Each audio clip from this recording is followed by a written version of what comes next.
Welcome to పూరా local. ఉత్తరప్రదేశ్లోని ప్రయాగ్రాజ్లో జరిగిన అతిపెద్ద ఆధ్యాత్మిక వేడుకైన మహాకుంభమేళ ఘనంగా ముగిసింది.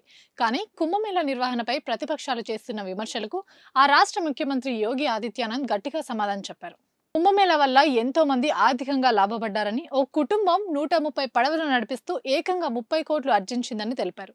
రాష్ట్ర బడ్జెట్ సమావేశాల సందర్భంగా యోగి ఆదిత్యనాథ్ అసెంబ్లీలో చేసిన వ్యాఖ్యలు ప్రస్తుతం వైరల్గా మారాయి. ప్రయాగ్రాజ్లో పడవలు నడిపేవారు దోపిడీకి గురయ్యారని సమాజ్వాదీ పార్టీ చేసిన ఆరోపణలపై సీఎం సభలో స్పందించారు. పడవ నడిపే ఓ వ్యక్తి విజయగాథను ఆయన సభలో పంచుకున్నారు.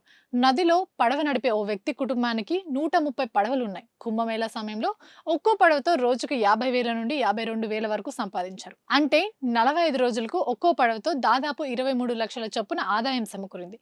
అలా మొత్తంగా 130 పడవలతో 30 కోట్లు ఆర్జించారని సీఎం యోగి వివరించారు. ఈ మహాకుంభమేళకు దేశ విదేశాల నుంచి కోట్లాది మంది భక్తులు ప్రయాగ్రాజ్ చేరుకుని త్రివేణి సంగమంలో పుణ్య స్నానాలు ఆచరించారని, ఎలాంటి అవాంతరాలు లేకుండా విజయవంతంగా కుంభమేళ నిర్వహించామని పేర్కొన్నారు.